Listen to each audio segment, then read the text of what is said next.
Conoce una nueva forma de ver televisión. wowmx.tv.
Buenas tardes, muchas gracias por sumarse a la conversación con Buen Día. Estamos saliendo por WOW TV, canal digital a todo el país, por Regeneración Plural en el sureste y por mis redes, José Buendía MX, por Twitter, Facebook y YouTube.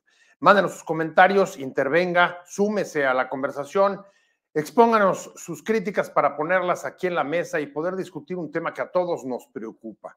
Estamos padeciendo una de las peores crisis de agua en el país, particularmente fuerte en la Ciudad de México y zona metropolitana, el Estado de México y los otros estados vecinos, Hidalgo, Morelos, Puebla, pero no es una crisis localizada solamente en esta metrópoli. Más de 200 de las presas que abastecen más del 90% del agua en el país están a más o menos la mitad de su capacidad. Es un asunto que nos está afectando a todos, aunque por ser temporada electoral, por la proximidad con las elecciones de junio próximo, es un platillo muy apetitoso para convertirlo en blanco de las críticas a las autoridades, en este caso a las de la Ciudad de México, y por supuesto, la del Estado de México. Ya también va a haber elecciones para cambiar o para elegir a miembros del Congreso local. Pero en la Ciudad de México es la jefatura de gobierno, además del Congreso local, lo que está en juego, y una disputa por la capital del país enorme que desde luego va a tener como fondo la disputa por el agua. Ya son cerca de 300 las colonias que se están abasteciendo desde hace unas semanas por tandeo. Pero más allá de la coyuntura que significan las votaciones, estamos frente a un problema estructural que incluso pone en duda la viabilidad y el futuro de la ciudad. Algunos han hablado incluso del día D, el día cero para la capital, lo sitúan en 2028, cuando la falta del abastecimiento de agua por la reducción de los caudales, como una de las razones más importantes para explicarla, puede obligar a un racionamiento mayor. Vamos a entrarle a discutir este tema, un tema que a todos los capitalinos, a toda la gente de la metrópoli, de los estados vecinos y del país nos importa y nos preocupa, porque es una condición indispensable para poder sostener las grandes metrópolis y la vida en general en nuestro país. Muchas gracias por estar con nosotros. Alesia Cachadurian, ella es hidrogeóloga ambiental, y me da mucho gusto que esté con nosotros. Alesia, un placer tenerte. Muchas gracias por participar. Gracias a ustedes por la invitación. Buenas noches a todos. Y por supuesto recibo con mucho gusto a Paco Ayala. Él es el fundador del Huerto Roma Verde y además un ecologista, un ambientalista de todo corazón, y siempre da mucho gusto verlo porque está comprometido con este tema desde hace mucho tiempo y lo sigue paso a paso. Muchas gracias, Paco, Un abrazo, gracias por estar con nosotros. No, muchísimas gracias a ti, mi querido Pepe. Ya sabes que siempre con mucho gusto estar contigo y más en estos temas tan relevantes. Déjame empezar con Alesia, porque lo que le quiero pedir un poco es desde su especialidad, digamos que una breve panorámica, Alesia, de dónde nos encontramos en términos de la crisis de agua en el país después de la fuerte sequía, pues que hemos venido viviendo ya no solamente en los últimos meses, aunque en enero todos los reportes es que se registró mucha menos agua, por lo menos en la Ciudad de México y el área metropolitana que en otros lados, pero que se extiende, que va más allá, que el calentamiento global ha ido generando una persistente escasez. Pero dinos tú un poco cuál es el diagnóstico, dónde nos encontramos parados. Bueno, evidentemente estamos en una situación muy difícil que ha llegado a intensificarse en los últimos años y es una situación que ha provocado el ser humano, como bien sabemos, y es ahí donde hablamos que sí estamos en una crisis, que son situaciones difíciles, que se han intensificado y que requerimos de un cambio de profundo. El agua per se, como este sistema planetario, el conocido desde que somos niños, el ciclo hidrológico per se no está en crisis, o sea, no es que el sistema per se, el agua, sigue generando sus dinámicas, somos las personas que ya llevamos bastantes años que no estamos entendiendo el ciclo hidrológico, no estamos entendiendo las respuestas que hay en el paisaje y eso nos ha llevado a que sigamos extrayendo el agua, la sigamos utilizando de una manera en desequilibrio con este ciclo hidrológico. Entonces, el tema de las sequías, la sequía es un fenómeno natural. ¿Qué es la sequía? De hecho, a nivel mundial no existe una única definición de sequía. Una sequía es cuando existe un periodo temporal un poco mayor en cuanto al decrecimiento o la ausencia de precipitación. Pero sequía no es sinónimo de que no hay agua. De hecho, lo que ocurre en muchas partes, no solamente en el territorio mexicano, es que los microclimas sí se han ido modificando desde mucho antes de que apareciera el fenómeno global del llamado cambio climático, sino porque más bien los microclimas debido a, por ejemplo, la desforestación, ¿no? A los cambios de uso de suelo, a la intensificación de la urbanización, etcétera. Entonces se han ido generando cambios en los microclimas que han ido generando estas variaciones en cómo ocurre la lluvia, en qué periodos y en qué lugares, ¿no? Entonces, aquí hay varios conceptos que manejaste. Escasez per se de agua, de forma natural, no existe. Lo que ocurre es una escasez en la capacidad de abastecimiento a todas las personas. Y eso viene ocurriendo desde antes del cambio climático. Entonces, efectivamente, estamos en una crisis que la pregunta sería ¿qué personas y bajo qué condiciones son las que año con año son las que padecen no solamente de los tandeos, sino de las que padecen cada año el no tener acceso por lo menos a uno de los derechos humanos básicos, que es el derecho humano al agua y al saneamiento, que, ojo, no es el único derecho humano que esté vinculado al agua. Cuando dices, antes de ir con Paco, solamente para darnos una idea, cuando afirmas es una situación difícil, ¿me puedes dar un ejemplo que nos pueda, digamos, ilustrar a todos de qué significa difícil?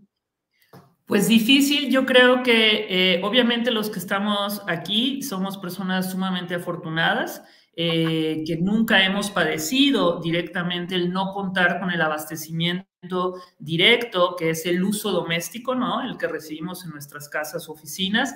Sin embargo, la situación difícil es que la mayoría de la población en nuestro país carece todos los días de tener una entrada directa de agua en calidad y cantidad suficiente para llevar a cabo sus necesidades, ¿sí? Que no ponga en riesgo, por ejemplo, derechos de género, derechos de salud, etcétera, y que además no se ha podido garantizar el saneamiento a toda la población. Estar en el 2024 y seguir teniendo estas situaciones tan solo en el uso doméstico es una situación difícil que se ha ido intensificando. Después podríamos ver los otros usos. Estamos en una situación difícil porque hemos llegado a tal grado en que la extracción y la administración del agua que tenemos en nuestro país es bastante desordenada.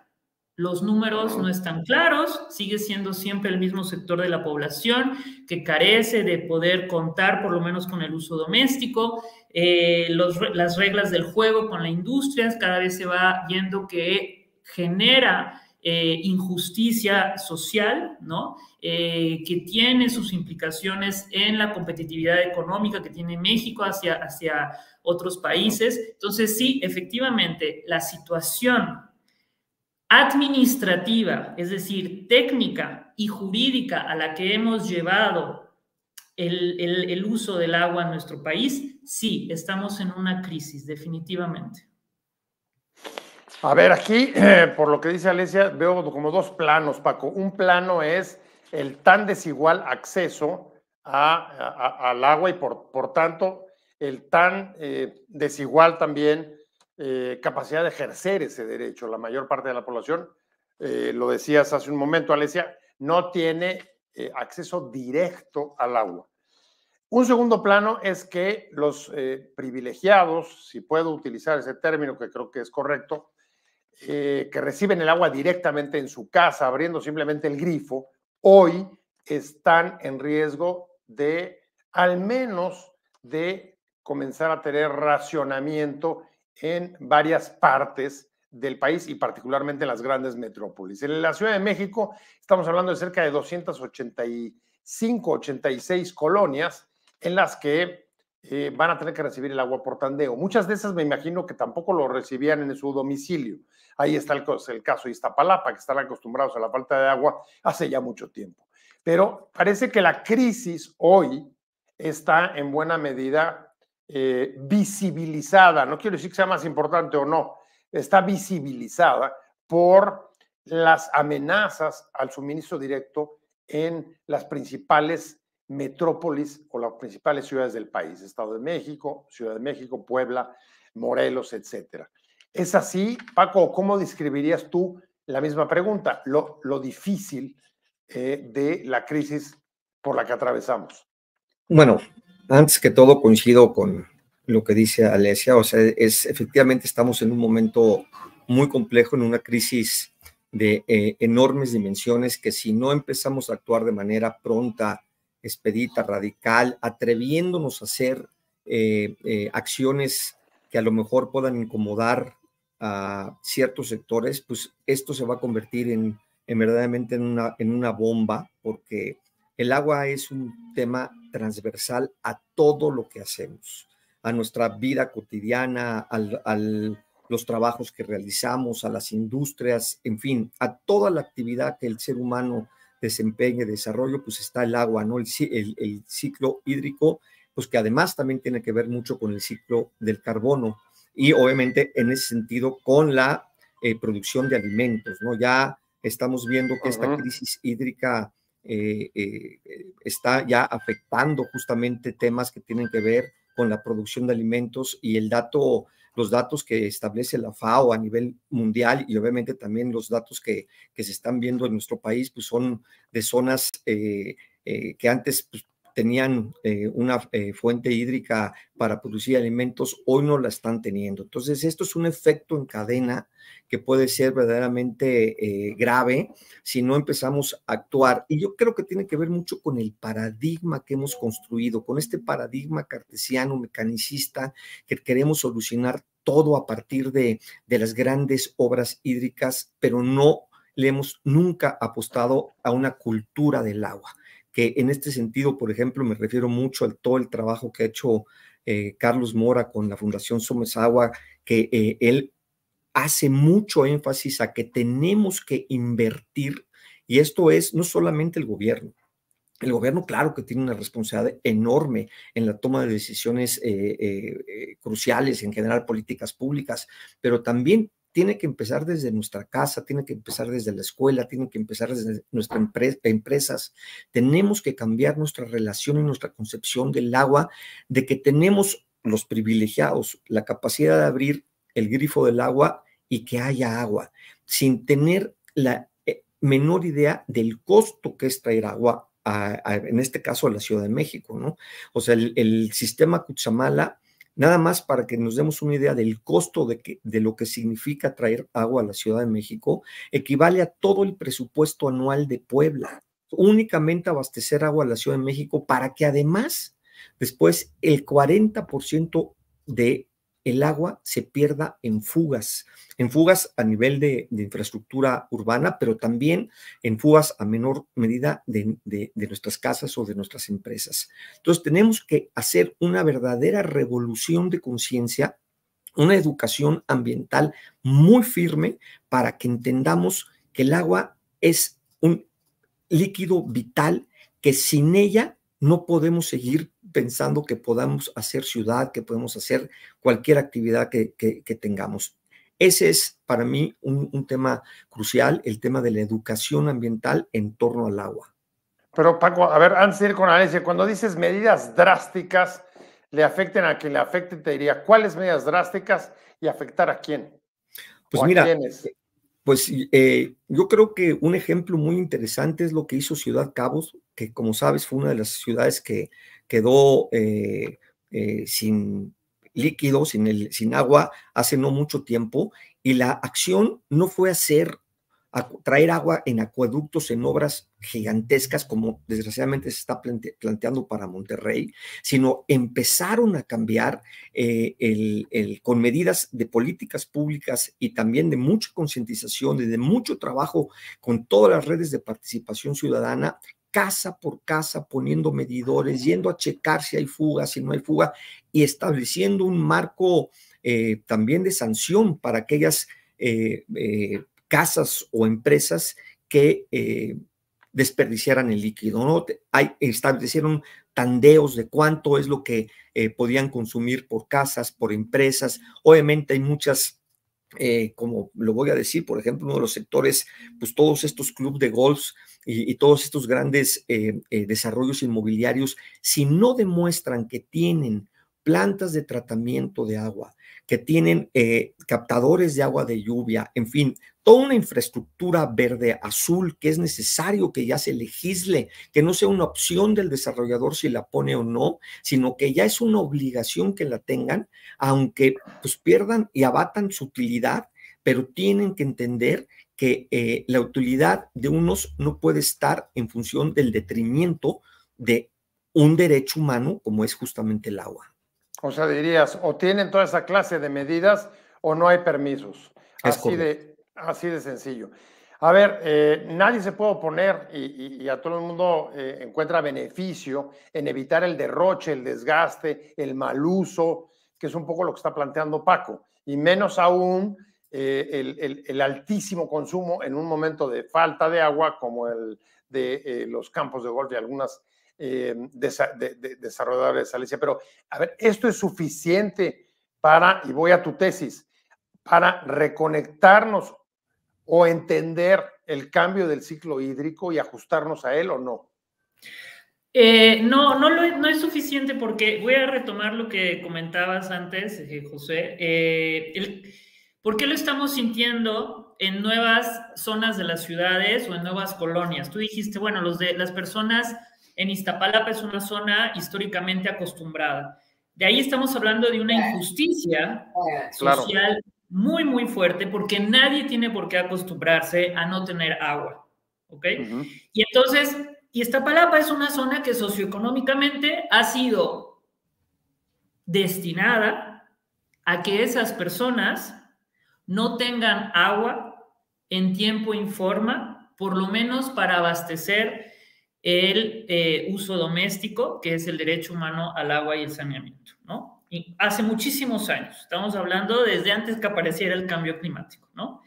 Entonces, ahí todo el tiempo la narrativa que escuchamos, no solamente en México, sino a nivel internacional, es hacia el agua que extraemos de forma individual en nuestras casas. Ese porcentaje, viéndolo de una manera esquemática, muy general, muy simple, es máximo el 20% del agua que se extrae del ciclo hidrológico, ya sea desde la superficie o desde su parte subterránea a través de manantiales y pozos. Entonces, si uno quiere ser estratégico, pues uno tendría que voltear a ver en qué nos queremos enfocar. Yo me enfocaría en el 80% de la extracción. El 80% de la extracción está en el sector industrial, que el sector industrial sabemos que tiene muchísimas ramas, ¿no? Es agropecuario, es la maquiladora, la manufactura. Exacto, la gran industria inmobiliaria, ¿no? Cuando hablamos de la producción de alimentos, pues la mayoría de la producción de alimentos, no solo en México, sino en el mundo, ya es la gran industria, no son las pequeñas parcelas que están incluidas dentro del uso doméstico, ¿no? Es decir, el traspatio que vemos, por ejemplo, en pequeñas comunidades y en zonas rurales. Cuando hablamos de que aparecen nuevas colonias, nuevas partes de las urbes, no solamente de la gran Ciudad de México, esto es una consecuencia del crecimiento anárquico y desordenado de la mancha urbana. Cuando tú no tienes una evaluación de cuáles son tus condiciones hidrológicas y ambientales y vemos que crecen y crecen y crecen las manchas urbanas, obviamente van a aparecer, aunque tuviéramos toda el agua así al ladito, que no tuviéramos que estarla trayendo de otros lugares, que ahorita vamos a entrar a otro cambio de paradigma sobre eso. No hay, o sea, la ciudad está creciendo demasiado más rápido que la propia estructura de extracción y suministro de agua. O sea, no está creciendo a la par. Entonces es por eso que están apareciendo estas nuevas zonas de las ciudades o colonias, o que las que históricamente de forma de una gran injusticia hemos decidido que sigan acostumbradas a no recibir agua, entonces sigan acostumbradas a no recibir agua. En lugar de decir, entonces es más fácil decir, es que la sequía, es que el cambio climático, en lugar de voltear a revisar y decir, oye, los desarrollos inmobiliarios crecen como champiñones. O sea, tú volteas 6 meses después y ya tienes una nueva torre y un nuevo no sé qué, y en cualquier zona. No solamente estamos hablando de las zonas que se han centrado sectores socioeconómicos en condiciones de pobreza. No, lo estamos viendo ya, por ejemplo, en zonas como Polanco, pues que se están suministrando cada vez más por pipas. Sí, esa es otra forma de tandem. Bueno, a ver, Benito Juárez que ha registrado un aumento de densidad poblacional brutal con la construcción de edificios que han hecho que la colonia se haya ido en vertical. Y bueno, ahí tenemos otra serie de consecuencias, ¿no? Como temas de movilidad urbana, etcétera. Entonces, el 80% de la extracción, cuando hablamos, por eso hablamos de estas sequías y eso, nosotros a nivel nacional en nuestro trabajo que hacemos de investigación, resulta que la temporada en que más nos bombardean diciéndole ciérrale al agua, que está bien, todas las personas tendríamos que reequilibrar nuestra relación con el agua y en sí con la naturaleza, ¿ok? Pero bombardear a la gente que solamente tiene capacidad de decisión sobre el uso doméstico para hacernos totalmente responsables, me parece en primer lugar una estrategia fallida si es que el objetivo realmente es reducir impactos ambientales o evitar que más personas no tengan agua. Porque lo que vemos es que cuando a la mayoría de la gente nos dicen ciérrale al agua porque no hay agua, el sector, por ejemplo, de las pipas va a la alta. La industria no le cierra la llave. Entonces yo me hago la pregunta como ciudadana y como hidrogeóloga de, bueno, ¿hay agua o no hay agua? ¿O quién decide para quién sí hay agua y en qué lugares sí hay agua, cómo y cuándo y dónde. Porque si tú me estás diciendo, en este lugar hay una gran sequía, pues yo no entiendo por qué los pozos de la gran industria siguen sacando agua, cuando en ese momento, supuestamente de forma natural, no hay agua suficiente. O sea, son las cosas que uno tiene que empezar a hilar más fino. Y entonces eso nos ha llevado, la investigación en México y en el mundo, a decir, ojo, y no solamente desde la hidrogeología, sino inclusive desde la ciencia de la economía, han ido reconociendo que la crisis hídrica en realidad es una crisis de administración de nosotras las personas. Entonces ahí entra cómo la extraigo, y algo que comentaba nuestro compañero es medidas drásticas. Claro, empecemos a reutilizar el agua. ¿Pero quiénes? Yo empezaría por quienes se llevan el 80% de la extracción. Con todo gusto, si a las personas les sobra capacidad económica para reutilizar todo el agua de su casa o tener servicios de tratamiento de aguas grises en sus jardines, etcétera, que te aseguro que va a ser el menor porcentaje de la población, adelante. Pero es el sector industrial el que tiene la capacidad de corregir, de eficientizar el 80% del agua que se extrae y que se utiliza, ¿ok? Porque entonces para mí me parece como una cortina de humo estarle diciendo a toda la gente, es que es tu culpa porque te lavaste los dientes 2 minutos más. Y otro tema muy importante con esto son que sí a la administración pública tiene una gran tarea pendiente, que es someter a una profunda evaluación la infraestructura hidráulica que se sigue diseñando y construyendo en nuestro país, especialmente las grandes presas, ¿ok? ¿Y esto por qué? Porque el principal bien de la nación es el agua. Así que cualquier cosa que se esté haciendo que ponga en detrimento la calidad del agua, la capacidad de los servicios ambientales que se genera a través del agua, en realidad estamos hablando de los mayores delitos que se podrían cometer en el Estado mexicano, porque el principal bien de la nación es el agua. Entonces, en el caso, por ejemplo, de la infraestructura hidráulica, cuando hablamos, no es que las grandes obras, bueno, grandes obras, hay muchos tipos de grandes obras. El tema es que, por ejemplo, las presas ya es una infraestructura hidráulica que se considera obsoleta, que es de las menos eficientes para la extracción y suministro del agua. Que ya a nivel internacional llevamos ya décadas estudiando y reconociendo que estas megapresas que se siguen construyendo en nuestro país son nula o muy poco en cuestión de eficiencia técnica, ¿sí? Y de administración para la extracción, almacenamiento y dotación de agua.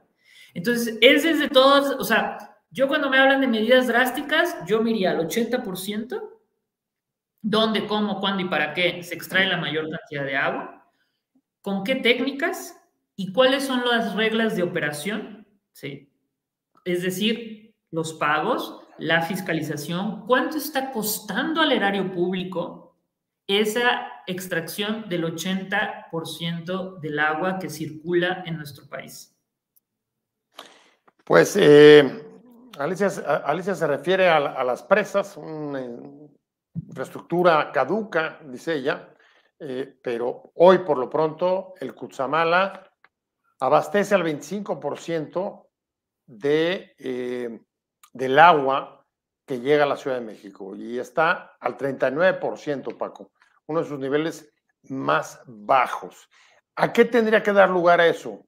A abrir una amplia discusión pública, un poco en el sentido que decía ella, de decidir a quién, cómo y cuándo enfrentar una crisis como esta, o qué tendría que hacer el poder público frente a una situación de reducción del caudal de una de sus principales arterias hoy por hoy, como el Cutzamala.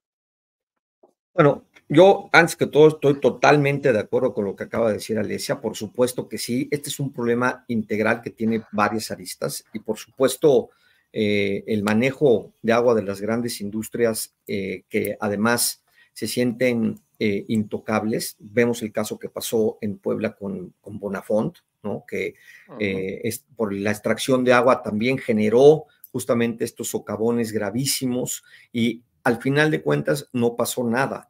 Está una privatización silenciosa que ha venido a lo largo de muchos años ocurriendo, en donde además pues el agua ya es un bien de lujo, ¿no? Ya en realidad la venta de agua al menudeo y también la venta de pipas, que además esto ya se convierte en un tema negocio terrible de negocios, de mafias, que cuidado si te metes con el tema de las pipas. ¿Quién controla las pipas?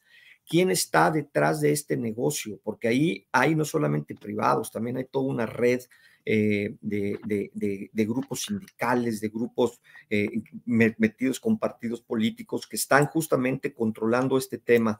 Y sí, totalmente de acuerdo con Alesia, el punto nodal tiene que ser en cómo gestionamos y cómo manejamos a través el agua, a través de todo este consumo altísimo de las industrias, ¿no? La industria textil, que no solamente utiliza muchísima agua, sino que además contamina agua con tintes, porque el otro gran problema no es solamente el uso del agua, sino que después, cómo dejan contaminada el agua estos procesos industriales. Entonces, eso también es un tema que habría que regular más desde el punto de vista ambiental. Yo, platicando mucho y atendiendo este tema con, por ejemplo, con Isla Urbana, se elaboraron 7 ejes que podrían ser interesantes justamente para abordarlo desde el punto de vista integral. Uno es el que mencionaba, que tenemos que empezar a trabajar en una educación socioambiental y un tema de cultura hídrica. El otro es cosecha de agua en toda la superficie urbana o edificada. Es decir, tenemos ya que generar en muchas zonas de la Ciudad de México, pues capacidad de infiltración o inyección en todo el territorio donde sea viable, ¿no? Como otro de los puntos. Otro tema es el tratamiento de aguas residuales urbanas e industriales, justamente también lo que estábamos diciendo. El otro punto es la reducción de consumo en viviendas, industrias y servicios, la reparación de la red de distribución de agua y red de drenaje, que como les comentaba, sabemos que más del 40% del agua que llega, agua potable, pues se pierde en toda pues la red de fugas que existe, ¿no? Y el último es la regeneración y conservación de sistemas vivientes.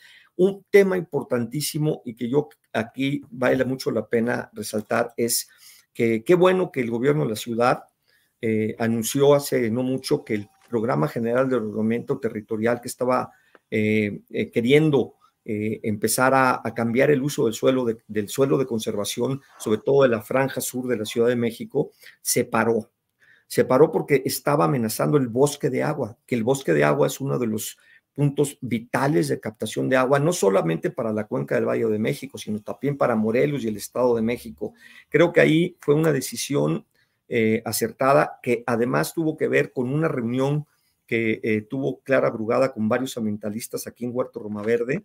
Obviamente venía una lucha muy fuerte y cuando se le explicó, ahora sí que con lujo de detalles, la problemática de lo que sería seguir creciendo esta mancha urbana que también Alesia menciona de manera correcta. No podemos seguir haciendo que la ciudad crezca hacia los lados, ¿no? Tenemos que ser muy responsables en cuanto a que no podemos seguir dando servicios de agua pues en nuevas zonas de desarrollo, ¿no? Entonces yo creo que esos puntos desde el punto de vista integral tenemos que solucionarlos y tiene que haber políticas públicas, tiene que haber todo un replanteamiento y reformas a leyes y tiene que haber la capacidad de sancionar y de verificar que industriales, que desarrolladores y también, porque también juega un papel importante el tema, aunque sea el 20%, el tema del menudeo, porque la gente tiene que ser consciente del enorme esfuerzo que significa traer el agua a la Ciudad de México y obviamente de cuidar el agua. Bueno, ahí está el punto justo del Cutzamala, Paco. A ver, traes una reducción del caudal. Eso, los datos de la Comisión Nacional del Agua te lo indican claramente.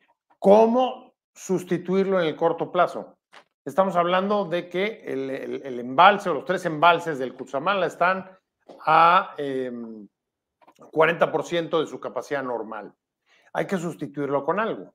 ¿O sería suficiente? ¿Cuál es tu otro 85%, 75% que no es el Cutzamala? Estás hablando de la extracción vía subterránea, es decir, pozos y manantiales, que esa es la clave.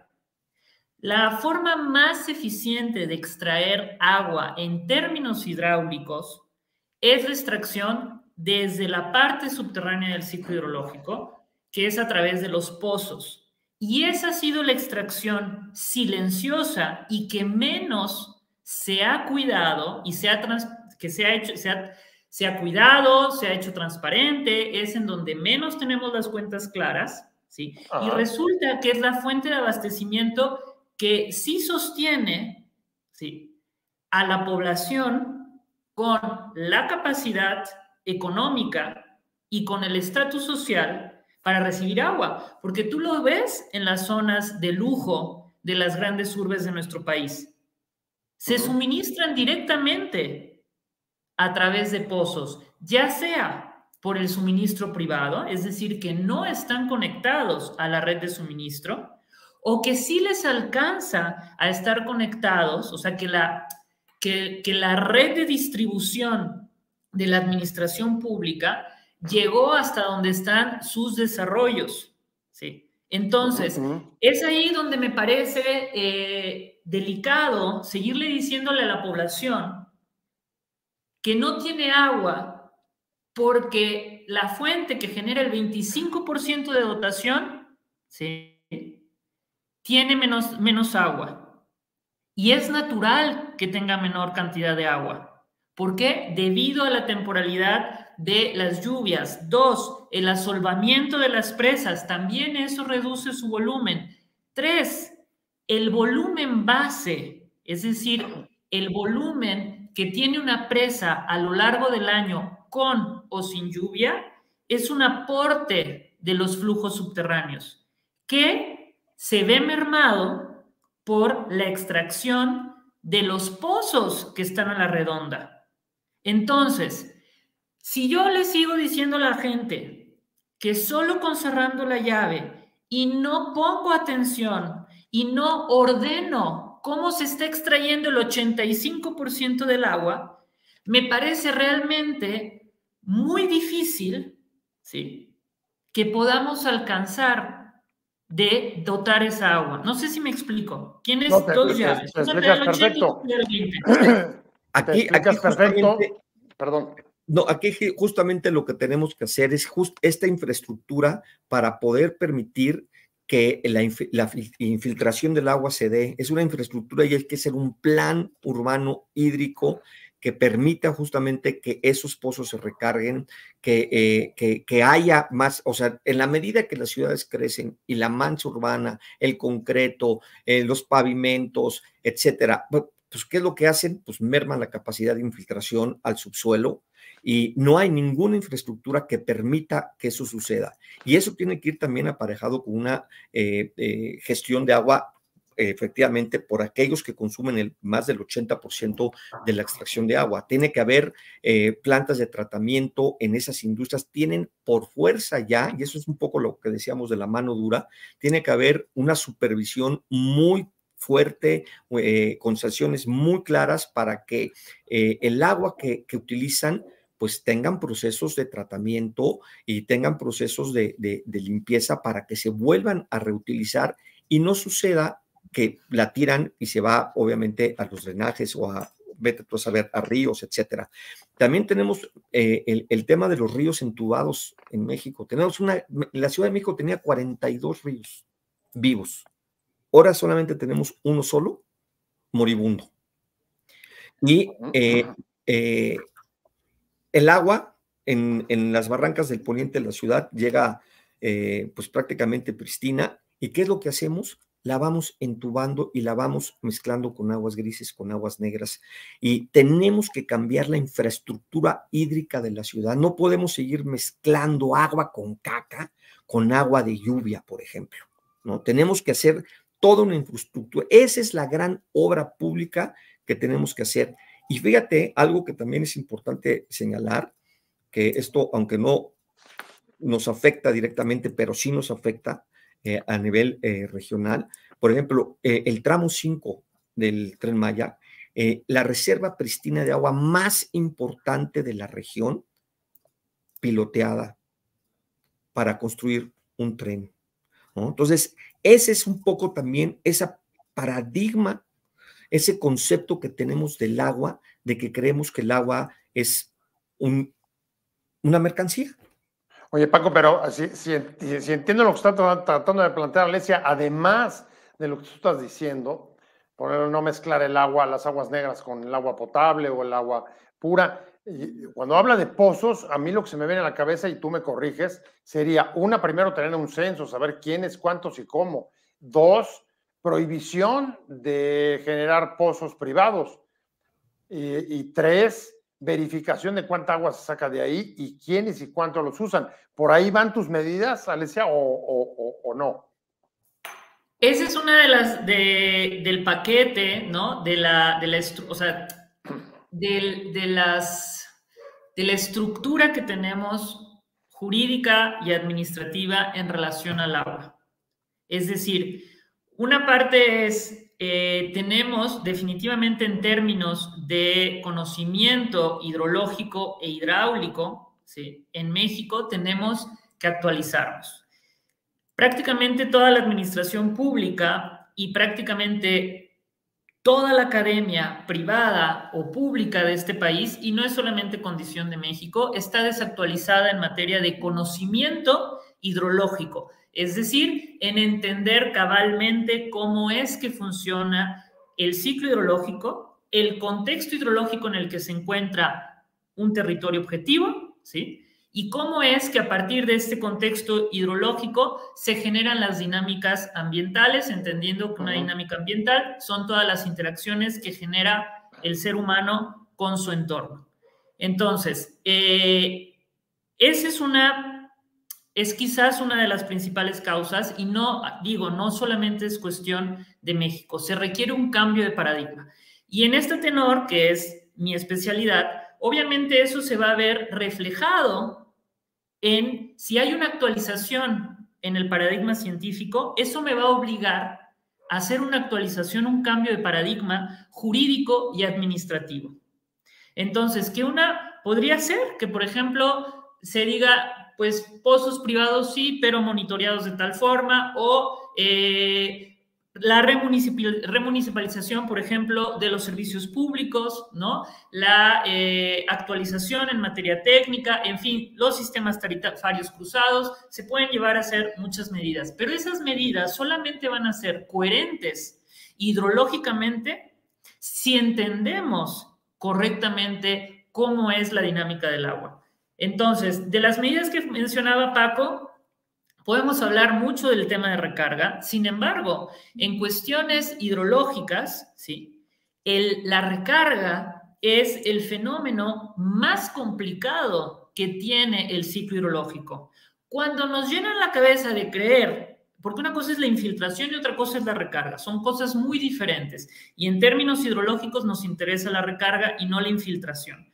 Por ejemplo, el bosque de agua, hoy por hoy, hay muchas otras zonas y no es solamente esa. Yo, por más que proteja el bosque de agua, por ejemplo, que no le ponga ni un pedazo de cemento allá arriba, si yo tengo un desorden en la extracción subterránea de los pozos que están alrededor, esa agua que entró a través de una zona de recarga, en realidad nunca va a llegar a ser parte del ciclo hidrológico que después es de donde se abastecen los pozos, que es la principal fuente de abastecimiento, no solamente en México, sino en la mayoría de los territorios.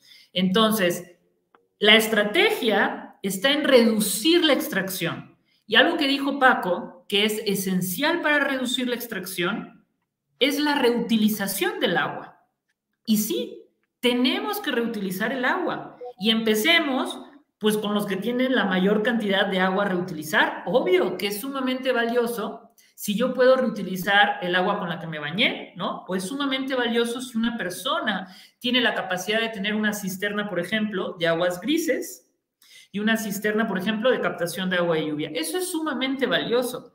Pero ya el estar en el 2024 y saber que la mayoría de la población históricamente sigue sin poder gozar plenamente todos los días sin que tenga un altísimo costo el derecho humano al agua y al saneamiento, me parece que habría que entrar justamente en tratar la mayor cantidad de agua, es decir, donde se extrae la mayor cantidad de agua, y que la reutilicen tantas veces sea posible.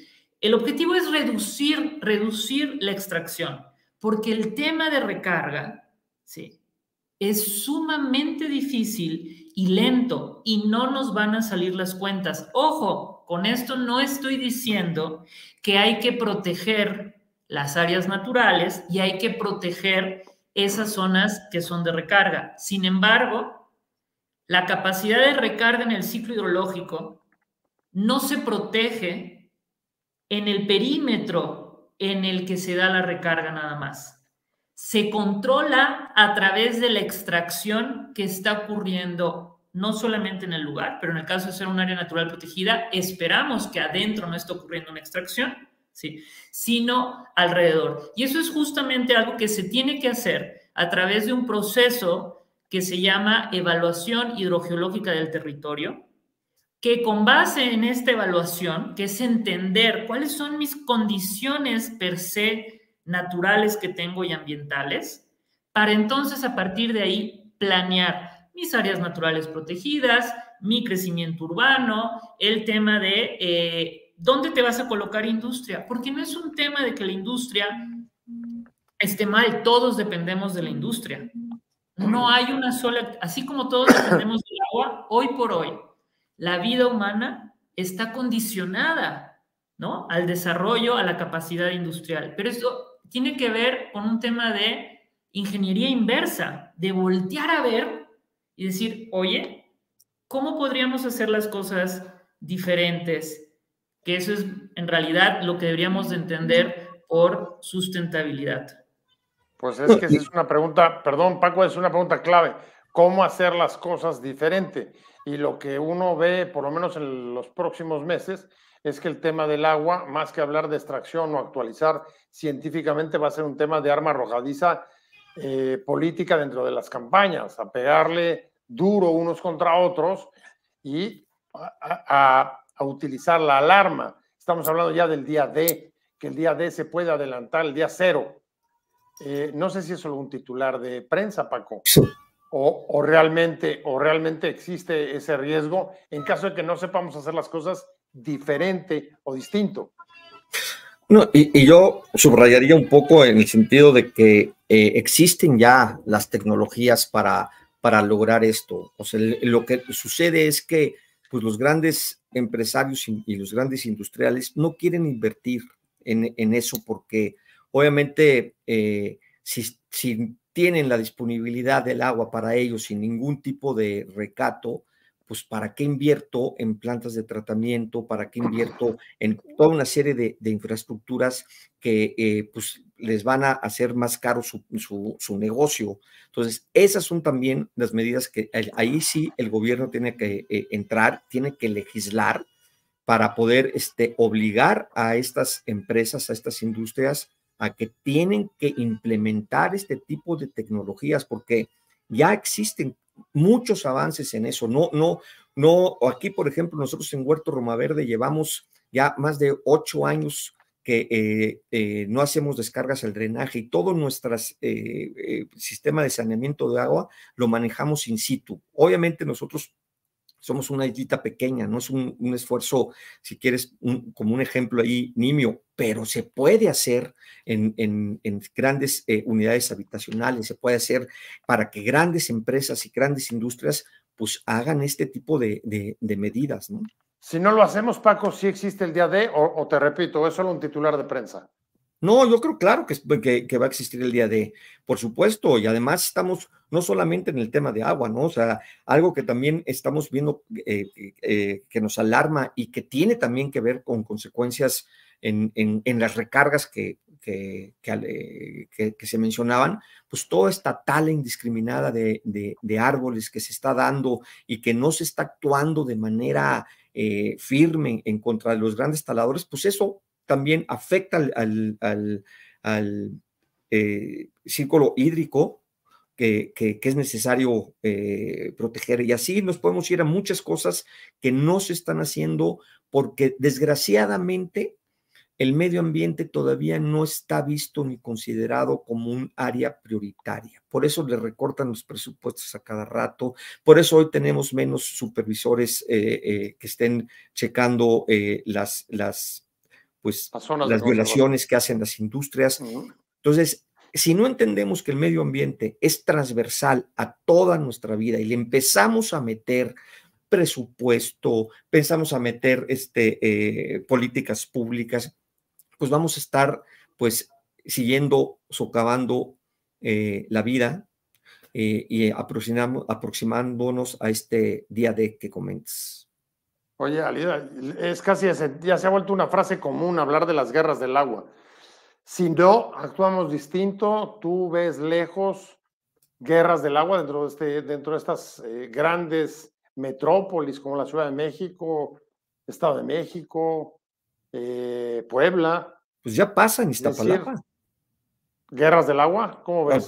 Conflictos sociales terribles, amenazas, o sea, nosotros entramos ahí cuando estaba la pandemia y olvídate, teníamos que entrar protegidos con seguridad pública y era un tema grave porque los grandes piperos que controlan esto, pues no quería que perder el negocio y había grupos, unos entre otros. Efectivamente, esto puede desencadenar un conflicto social que puede ser un efecto dominó. No solamente el ciclo del agua, Alisa, también guerras entre colonias, Pero eso ya ocurre. Lo que pasa es que no hay un sector de la población al que pertenecemos que no nos ha tocado, pero eso históricamente ocurre en México, en muchos lugares de nuestro país. Entre ellos, por ejemplo, las presas, las grandes presas, cómo se han diseñado, cómo se ha implementado, ¿sí? Es una de las principales fuentes de desplazamiento forzado en nuestro país y en el mundo. El tema de los tandeos, históricamente, es también una forma de violencia sistematizada en ciertas partes del país, que hasta ahorita se ha mantenido, ¿sí?, en un sector de la población que menos importancia ha tenido para la mayoría de las personas, ¿sí? Entonces, esto nos está alcanzando, pero no es que, a ver, si bien el ciclo hidrológico es un ciclo cerrado, es decir, no es que hay menos agua en el planeta, no es que se fue a Marte o a Júpiter, ¿sí? Lo que sí está ocurriendo es que el ciclo del agua es mucho más lento que la interacción que tenemos las personas con él. Es decir, la cantidad y la forma en la que yo extraigo el agua, sea a través de una presa, sea captando lluvia, sea directamente de un manantial, de un lago o con los pozos, es mucho más rápido que los tiempos que tiene el ciclo hidrológico, ¿sí?, para ir reequilibrando todos sus procesos y manifestaciones. Es por eso que cada vez nos va a ser más costoso, ¿sí?, por el tiempo, por la tecnología que se tiene que invertir para extraer el agua con las características que deseamos. Que esa es otra cosa. Utilizamos en México y en muchas partes del mundo agua, queremos una sola agua para todos los tipos de usos que tenemos. Oye, para ciertos usos no necesito el agua potable que me da el sistema municipal. O sea, para regar mi jardín no necesito tomar directamente de la toma municipal. ¿Estamos de acuerdo?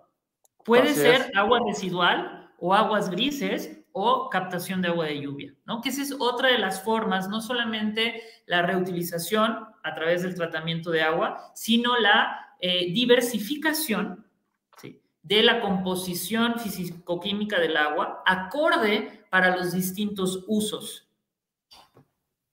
Se me va el tiempo, ya no solamente me queda una última para ir cerrando, Paco, y un poco preguntarte cuáles son tus perspectivas. ¿Eres optimista? ¿Crees que hemos llegado ya a tomar, sobre todo autoridades, conciencia de lo que viene? La misma sociedad, ¿dónde crees que estamos? Porque también, y vuelvo a los titulares de prensa, son bastante alarmistas. Ya estamos hablando de que en junio pueda haber racionamientos mucho más fuertes. Justo, además, coincidiendo con las urnas, lo cual no deja de ser extraño. Bueno, yo soy optimista, trato de ser siempre optimista, pero no por ello no soy también realista de la situación que estamos atravesando. Sí tenemos que actuar, como decía desde un principio, de manera rápida, radical, con todo esto que acabamos de platicar, que además es una visión y una solución integral, no es solamente una cosa. Claro, hay temas que son más relevantes o tienen mayor peso. Sí creo que tiene que ver muchísimo con esto que Alesia dice en el tema de la extracción, porque efectivamente no solamente, o sea, nuestro consumo en todo, no solamente en el agua, está siendo más rápido que la capacidad de regeneración de los ecosistemas. Entonces, tenemos que cuestionarnos seriamente cómo estamos consumiendo, cuál es el paradigma en el que estamos depositando el futuro en nuestras vidas. Creo que hoy aquí, yo lo veo en el huerto, y eso es por lo que siento yo por lo menos algo de optimismo, es que cada vez veo a más personas pues interesadas, preocupadas, buscando cómo solucionar, cómo generar esto. Lo que tenemos que hacer es llegarle a los tomadores de decisión, no solamente a nivel público, sino también a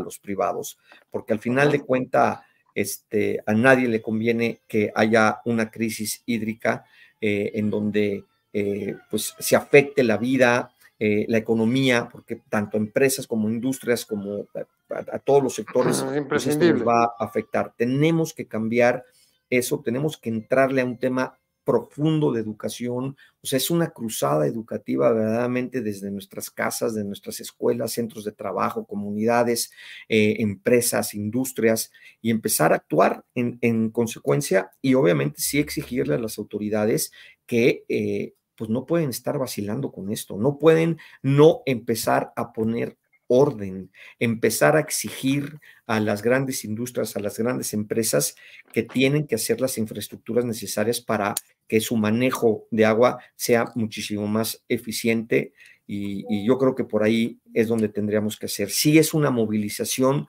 social, ciudadana, que tenemos que hacer que los candidatos firmen en sus proyectos de propuestas de campaña que le van a entrar a eso.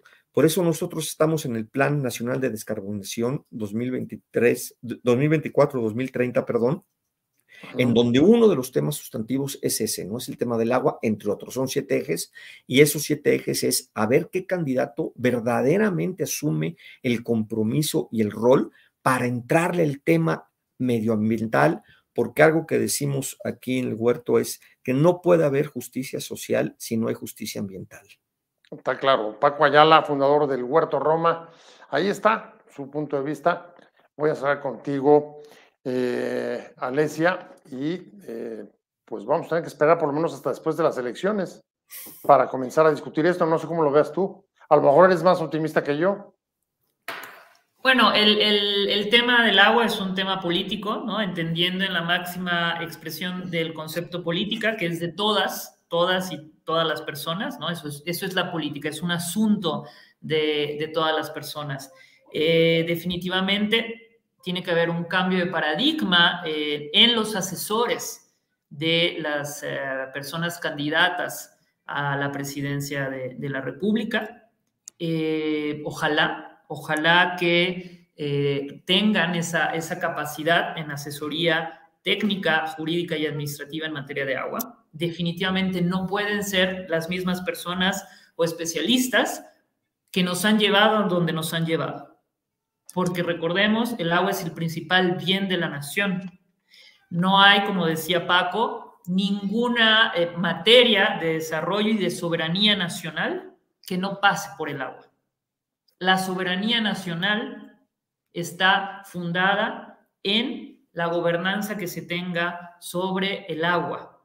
Entonces, tiene que haber un cambio de paradigma científico en entender cabalmente cómo es la dinámica del agua en nuestro país, porque un gran error en materia de desarrollo de políticas públicas en nuestro país es seguir creyendo que en el sureste se concentra la mayor cantidad del agua y que en el resto del 60% del territorio nacional, dado el contexto del clima, de ser zonas con climas secos, cálidos, no hay agua. Ya desde ahí, creer que es así como se comporta naturalmente el ciclo hidrológico en nuestro territorio es incorrecto y por ende las políticas públicas y llámense después planes, proyectos, programas, pues van a ser incorrectos, van a ser incoherentes con la capacidad hidrológica que tiene el territorio nacional. Entonces, ojalá, creo que las candidatas hasta ahora están en la capacidad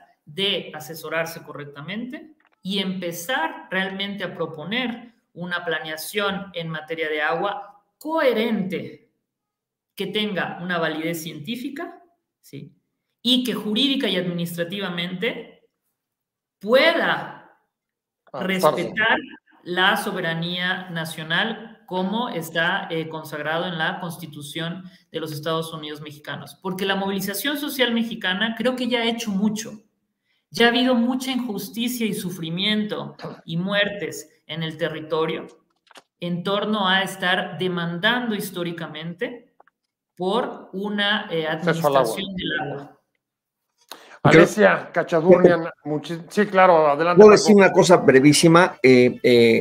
Pues justamente nosotros como sociedad civil organizada estamos ahora sí que organizando el 23 y 24 de marzo el Festival de Arte y Medio Ambiente, que ahora el tema es agua y seguridad alimentaria, y van a venir un montón de especialistas. Alesia, te voy a buscar porque me encantaría que vinieras a platicar con nosotros, y a ti, Pepe, que también es un programa aquí en Huerto Roma Verde el 23 y 24 de marzo con el tema de agua. Hay un montón de especialistas. Yo, sinceramente, no soy tan especialista como Alesia, pero bueno, ahí captando todo lo que muchas personas nos dicen, pues es que nos estamos dando cuenta de que nuestro hacer es actuar. Pues muchas gracias, Paco. Ahí está la invitación, yo la recibo con mucho gusto. Ahí lo armamos, por supuesto, y Alesia seguramente también va a querer acompañarnos. Claro, no tengo la menor duda. Muchas gracias a los dos. Gracias a ustedes, ha sido un placer compartir y seguir aprendiendo, y el optimismo con la responsabilidad social, o sea, siendo conscientes de lo afortunados que somos, pero sí, yo sigo creyendo, en que otro mundo es posible. Muchas gracias y que tengan una muy buena noche. Pues buenas noches a los dos, pero sobre todo muchas gracias a usted por haber estado con nosotros hoy aquí en Conversando con Buen Día. Le agradezco mucho que haya sintonizado, que se haya sumado a esta plática, a esta conversación. Nos vemos el próximo jueves, como todos los martes y jueves, acá a las 19 horas. Les recuerdo que se suscriba a mi canal de YouTube. Vamos creciendo. Si nos ayuda, podemos ampliar el impacto de estos programas. Y muchas gracias a Fernando Robles, que es el productor de este programa y el que nos permite contactar con ustedes. Que estén muy bien. Buena tarde, buena semana. Adiós.